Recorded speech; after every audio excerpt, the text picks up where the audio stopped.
Dear students, good morning. Operation റിസർച്ചിൻ്റെ മറ്റൊരു ക്ലാസ്സിലോട്ടാണ് നാം പോകുന്നത്. കഴിഞ്ഞ 2 ക്ലാസ്സുകളിൽ നമ്മൾ തിയറീസാണ് പറഞ്ഞത്. ഞാൻ കഴിഞ്ഞ ക്ലാസ്സിൽ തന്നെ പറഞ്ഞിരുന്നു. ഇനി നമ്മൾ പഠിക്കുന്നത് ട്രാൻസ്പോർട്ടേഷൻ പ്രോബ്ലത്തിനെ കുറിച്ചിട്ടാണ്.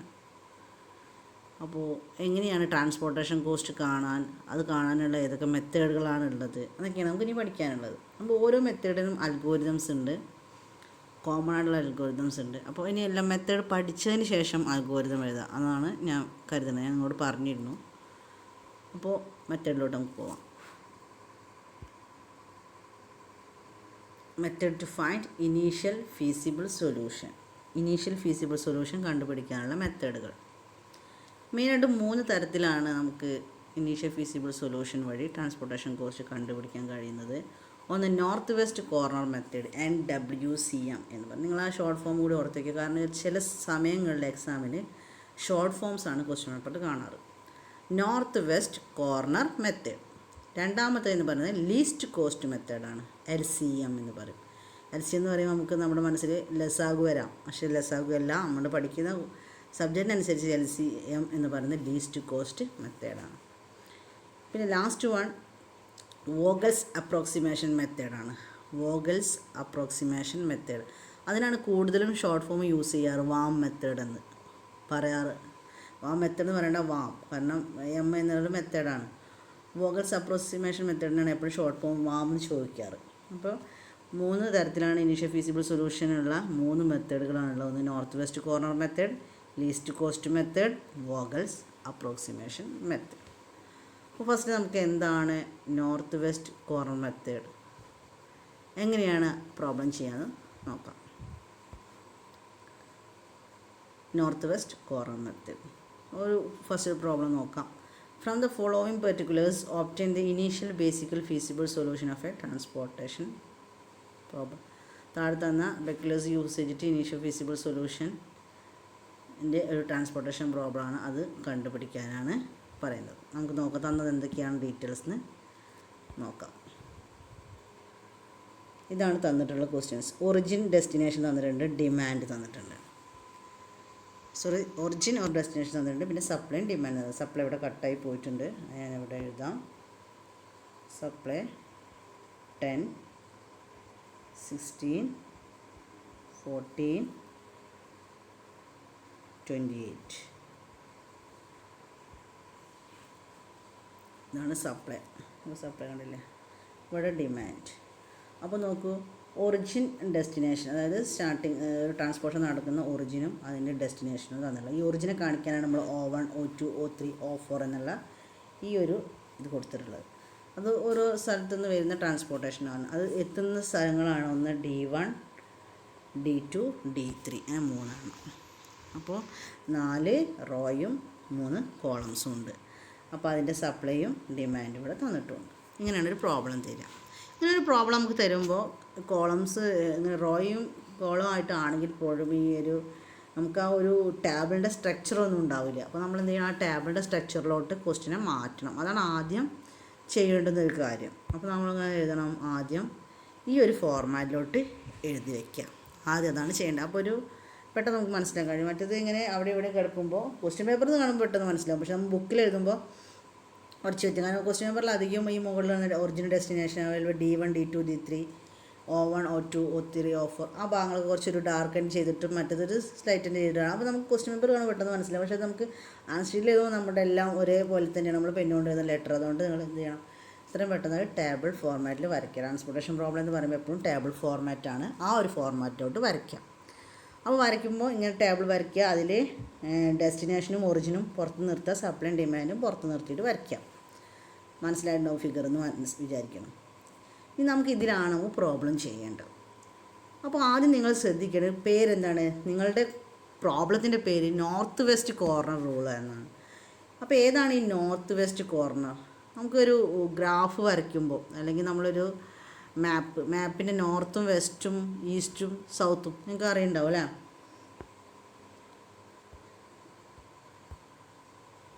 ഇങ്ങനെ ഒരു ഗ്രാഫ് വരച്ചിട്ടുണ്ടെങ്കിൽ മുകളിലാണ് നോർത്ത് വരിക അല്ലേ, താഴെ സൗത്ത് വരും, ഇവിടെ വെസ്റ്റ് വരും, ഇവിടെ ഈസ്റ്റ് വരും. ഇങ്ങനെയാണ് വരാറ്. അപ്പോൾ നമ്മൾ ചെയ്യുന്ന മെത്തേഡ് നോർത്ത് വെസ്റ്റ് കോർണർ. അപ്പോൾ നോർത്ത് വെസ്റ്റ് കോർണർ എന്ന് പറയുമ്പോൾ എന്താ, നോർത്ത് ഇത്, വെസ്റ്റ് ഇത്, ഈ ഭാഗവും. അപ്പോൾ ഈ ഒരു കൂട്ടിമുട്ടുന്ന ഈ ഒരു സൈഡാണ് വരിക അല്ലേ.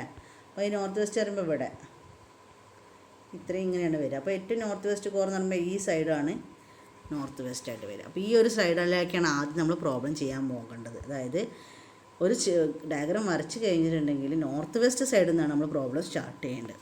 നമ്മൾ എവിടെ നിന്നാണ് സ്റ്റാർട്ട് ചെയ്യുന്നത്, ഈ ഒരു സെല്ലിൽ നിന്നാണ് സ്റ്റാർട്ട് ചെയ്യേണ്ടത്. അപ്പോൾ എങ്ങനെയാണ് ചെയ്യാൻ നോക്കൂ. ഈ സെല്ല് ശ്രദ്ധിക്കുമ്പോൾ ഇങ്ങോട്ട് ശ്രദ്ധിക്കുക. ഇവിടെ സപ്ലൈ, ഈ ഒരു ഒറിജിൻ്റെ സപ്ലൈ എത്ര വരുന്നത് 10 ആണ്. ഇവിടെ ഡിമാൻഡ് 14 ആണ്.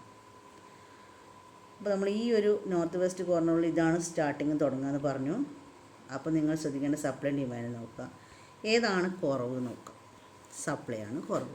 അപ്പോൾ സപ്ലൈ ഇവിടെ എഴുതുക. അതായത് നോർത്ത് വെസ്റ്റ് കോർണറിൽ 10 എഴുതുക. ഇവിടെ 10 ആയതുകൊണ്ട് അതിവിടെ ഒരു ചതുരത്തിൽ ഒരു കള്ളി വരച്ചിട്ട് അതിൻ്റെ ഉള്ളിൽ 10 എഴുതുക. നിങ്ങൾക്കിത് പറഞ്ഞാൽ മനസ്സിലാവുന്നില്ലെങ്കിൽ നിങ്ങൾ ഇത് കേട്ടതിന് ശേഷം എന്നോട് ചോദിക്കുക കേട്ടോ. ഈ സംഭവം സിമ്പിളാണ്, പക്ഷേ ഇത് ഇങ്ങനൊരു നമുക്ക് വീഡിയോയിലൂടെ പറയുമ്പോൾ എത്രത്തോളം മനസ്സിലാവുമെന്ന് എനിക്കറിയില്ല. അപ്പോൾ സപ്ലൈ 10ഉം ഡിമാൻഡ് 14ഉമാണ് നേരെ നോക്കുമ്പോൾ. അപ്പോൾ അതുകൊണ്ട് ഏറ്റവും ചെറിയ വാല്യൂ അവിടെ എഴുതി. അപ്പോൾ ഈ സപ്ലൈ എന്നുള്ള 10 കഴിഞ്ഞു, ഇനി അവിടെ ഇല്ല, 10 എന്നുള്ള വാല്യൂ കഴിഞ്ഞു, ഇനി അവിടെ നമ്മൾ മൈൻഡ് ചെയ്യേണ്ട. അതായത് എന്ന് പറയുന്നത് ഈ ഒരു റോയില്ലേ, ഇവിടെ 10 എഴുതി കഴിഞ്ഞാൽ പിന്നെ ആ റോ കൺസിഡർ ചെയ്യേണ്ട ആവശ്യമില്ല. അതായത് ഈ റോ നിങ്ങൾ കൺസിഡർ ചെയ്യേണ്ട, കാരണം അവിടുത്തെ സപ്ലൈ 10 കഴിഞ്ഞു. ഇനി അടുത്ത നോർത്ത് വെസ്റ്റ് നോക്കുക. അപ്പോൾ താഴത്തെ റോ, അതായത് O2 എന്ന് പറയുന്ന റോ. അപ്പോൾ ഇതാണ് അടുത്ത് വരുന്നത്. അപ്പോൾ ഇവിടെ നോക്കൂ, ഇവിടെ 10 പോയി, സപ്ലൈ 10 പോയി. അതേ ഈ 10 ഇവിടെയും ബാധകമാണ്. ഇവിടെ എത്ര 14 ഉണ്ട്. ഈ 14 എന്നുള്ളപ്പോൾ എത്ര ആയിട്ടുണ്ടാവും, 14 ഈ 10 മൈനസ് ചെയ്യുക, ബാക്കി 4. ഓക്കെ. ഇനി അപ്പോൾ ഇത് ഈ ഒരു അടുത്ത നോർത്ത് വെസ്റ്റ് ആകുമ്പോൾ ഇതാണ്, കാരണം ഫസ്റ്റ് റോ കഴിഞ്ഞു, സെക്കൻഡ് റോയിലോട്ട് കടന്നു. സെക്കൻഡ് റോയിൽ കിടക്കുമ്പോൾ ഈ 6 ആണ് നമ്മുടെ കള്ളി. അതായത് O2ൻ്റെ നേരെയും D1നും O2യിലുള്ള ആണ് 6 ആയ ആ സെല്ലാണ് നമ്മുടെ അടുത്ത നോർത്ത് വെസ്റ്റ് കോർണറിലുള്ള അടുത്ത സെല്ല്. അപ്പോൾ ആ സെല്ല് നേരെ താഴേക്ക് നോക്കുക. ഇവിടെ 4 ആണ്, ഇവിടെ 16 ആണ്. അപ്പോൾ ഏറ്റവും ചെറുത് 4 ആയതുകൊണ്ട് തന്നെ ഇവിടെ 4 എന്ന് എഴുതുക. അവിടെ 4 എന്ന് എഴുതി. അപ്പോൾ ഈ 4 പോയി. 16 എന്താവും, 16 4 മൈനസ് ചെയ്യുക, അപ്പോൾ 12. ഓക്കെ. അപ്പോൾ ഈ ഫസ്റ്റത്തെ റോയും കഴിഞ്ഞു, ഫസ്റ്റത്തെ ഈ കോളും കഴിഞ്ഞു. കാരണം ഇവിടെ 14 എന്നുള്ളത് 10 + 4 കഴിഞ്ഞു, ഇവിടെ 10 എന്നുള്ളത് ഫസ്റ്റിലേക്ക് കഴിഞ്ഞു. ഫസ്റ്റത്തെ റോയും ഫസ്റ്റത്തെ കോളും ക്യാൻസൽഡ്. പിന്നെ നമ്മളിനി എവിടെ തുടങ്ങണം, സെക്കൻഡ് റോയിലെ സെക്കൻഡ് കോളം തുടങ്ങണം. അതായത് ഈ ഒരു ഇതാണ് തുടങ്ങേണ്ടത്. അപ്പോൾ അവിടെ നോക്കുക, അതിന് താഴെ എത്രയാണ്, 18 ആണ്. അതിൻ്റെ നേരെ സപ്ലൈ നോക്കുക. ഡിമാൻഡ് 18ഉം സപ്ലൈ 12ഉം ആണ്. ആയതുകൊണ്ട് തന്നെ ഏറ്റവും ചെറിയ വാല്യൂ എന്ന് പറഞ്ഞാൽ 12 ആണ്. ആ 12 എന്നുള്ള വാല്യൂ ഇവിടെ എഴുതി. അപ്പോൾ ഈ 12 പോയി.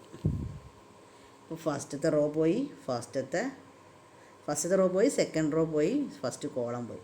ഇവിടെ ഈ 12 എന്നുള്ള ഈ ഒരു 18 ബാധകമാണ് അല്ലേ. അപ്പോൾ 18 12 മൈനസ് ചെയ്താൽ 6. പിന്നെ നമുക്ക് അടുത്ത റോയിലോട്ട് പോകാം.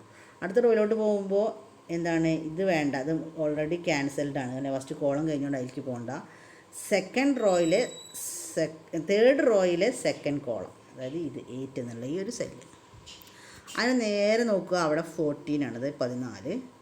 ഇപ്പോൾ താഴത്തേക്ക് നോക്കുമ്പോൾ 6 ആണ്. ഡിമാൻഡ് 6ഉം സപ്ലൈ 14 ആണ്. അപ്പോൾ 6 ആണ് ചെറിയ വാല്യൂ. സോ ഇവിടെ 6 എഴുതുക. 6 എഴുതുക.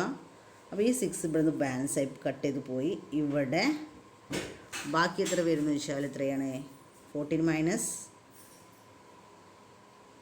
6 എന്ന് പറഞ്ഞാൽ ബാക്കി -8, ബാലൻസ് 8 വരും. അപ്പോൾ ഫസ്റ്റ് റോ പോയി, സെക്കൻഡ് റോ പോയി, ഫസ്റ്റ് കോളം പോയി, സെക്കൻഡ് കോളം പോയി.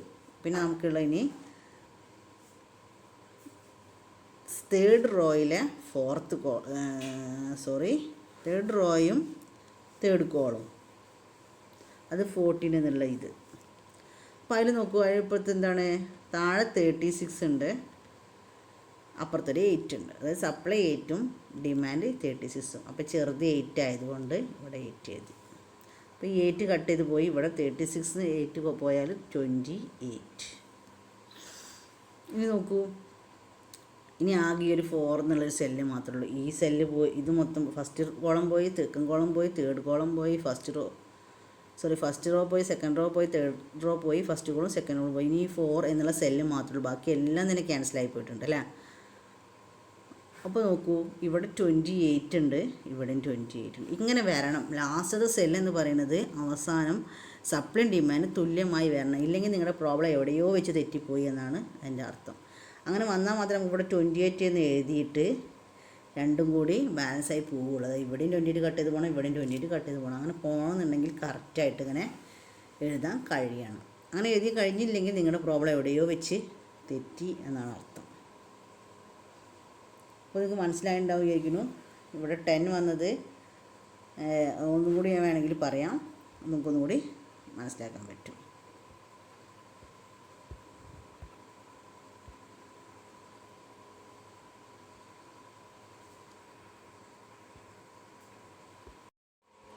നേരത്തെ പറഞ്ഞ ആ ഒരു തന്നെയാണ് ഈ കാണുന്നത്. അപ്പോൾ ഒന്നുകൂടി ഞാൻ ജസ്റ്റ് പറയാം. അപ്പോൾ നോർത്ത് വെസ്റ്റ് കോർണർ എന്ന് പറയുമ്പോൾ ആദ്യം ഈ ഒരു കോളാണ് കൺസിഡർ ചെയ്യേണ്ടത്. അങ്ങനെ അതിൻ്റെ നേരെ നോക്കുമ്പോൾ ഇവിടെ സപ്ലൈ 10ഉം ഡിമാൻഡ് 14ഉം ആണ് വരുന്നത്. അപ്പോൾ നിങ്ങൾ എന്ത് ചെയ്യണം, ഏറ്റവും ചെറുത് നോക്കുക, 10 ചെറുത്, അതുകൊണ്ട് ഇവിടെ 10 എഴുതി. ഫസ്റ്റ് റോയിൽ 10 എഴുതി.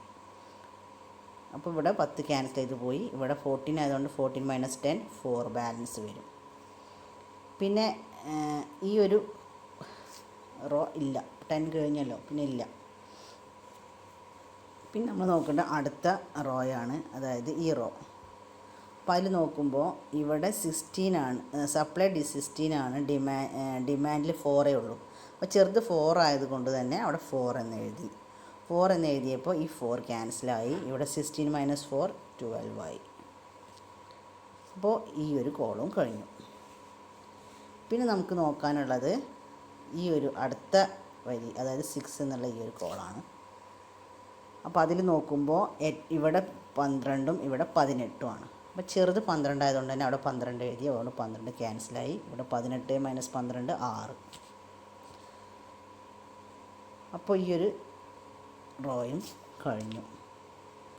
പിന്നെ അടുത്തതിലേക്ക് പോകുമ്പോൾ 8, ആ 8ന് നേരെ നോക്കുക, ഇവിടെ 14 ആണ്, ഇവിടെ താഴെ 6 ആണ്. ചെറുത് 6 ആയതുകൊണ്ട് 6 എഴുതി.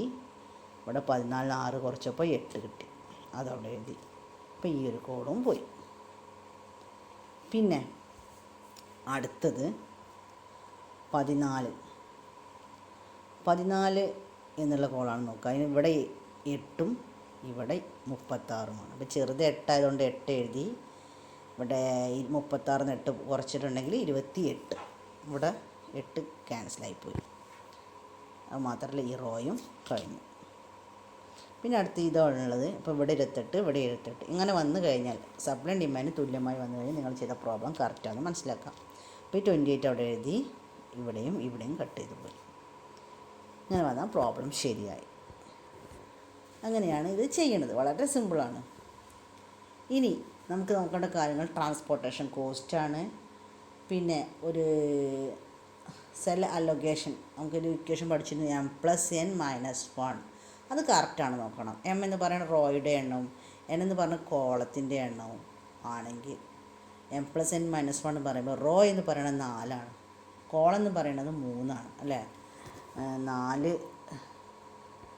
റോയും 3 കോളം. അപ്പോൾ 4 + 3 എന്ന് പറയുമ്പോൾ 7 ആണ്. 7 ന്ന് 1 മൈനസ് ചെയ്താൽ 6 ആണ്. 6 ആണോ സെൽ അലൊക്കേഷൻ? ഇത് 1, ഇത് 2, ഇത് 3, ഇത് 4, ഇത് 5, 6. 6 സെല്ലിൽ നമ്മൾ അലൊക്കേഷൻ പ്രോബ്ലം ചെയ്തിട്ടുള്ളൂ, അലൊക്കേഷൻ വന്നിട്ടുള്ളൂ. അപ്പോൾ നമ്മൾ ചെയ്തത് അതും കറക്റ്റാണ്. M+N-1 എന്നുള്ള അലൊക്കേഷൻ കറക്റ്റാണ്. അതുകൊണ്ട് നമുക്ക് ട്രാൻസ്പോർട്ടേഷൻ കോസ്റ്റ് കാണാം. ഇനി ട്രാൻസ്പോർട്ടേഷൻ കോസ്റ്റ് എങ്ങനെ കാണാമെന്ന് വെച്ചാൽ നമ്മൾ സെൽ അലൊക്കേഷനിലുള്ള അലൊക്കേഷനും സെൽ നമ്പറും കൂടി മൾട്ടിപ്ലൈ ചെയ്തിട്ട് ആഡ് ചെയ്താൽ ട്രാൻസ്പോർട്ടേഷൻ കോസ്റ്റ് കിട്ടും. അതായത് ഫസ്റ്റിലേതാ 10ഉം 4ഉം അല്ലേ, അപ്പോൾ 10 × 4 plus 4 × 6 plus 12 × 6 plus 6 × 8 plus 8 × 14 plus 28 × 4 കണ്ടാൽ ട്രാൻസ്പോർട്ടേഷൻ കോസ്റ്റ്. ഇത്രയും കാര്യങ്ങളുള്ളൂ. വളരെ സിമ്പിളാണ്. ഇത് വീഡിയോയിൽ പറഞ്ഞു വരുമ്പോൾ ഒരുപാടായി മാറുകയാണ്. വളരെ സിമ്പിളാണ്. അപ്പോൾ അതെന്ന് പറയണതാണ്. നോക്കൂ, allocation cells are equal to m + n - 1 4 + 3 - 1 = 6. നിങ്ങൾക്ക് എഴുതാൻ വേണ്ടിയിട്ടാണ് ഒന്നും കൂടി കാണിച്ചത്. പിന്നെ സെല്ലിൻ്റെ അലൊക്കേഷൻ ഞാൻ നേരത്തെ പറഞ്ഞ തന്നെ 10 × 4 plus 4 × 6 plus 12 × 6 plus 6 × 8 plus 8 × 14 plus 28 × 4 = 408. 408 answer വരിക. നിങ്ങൾ സ്വന്തമായിട്ട് ചെയ്ത് നോക്കുക. എന്തെങ്കിലും ഡൗട്ട്സ് ഉണ്ടെങ്കിൽ ചോദിക്കുക. അടുത്തതിൽ ഒരു പ്രോബ്ലം തരാം. Okay, thank you.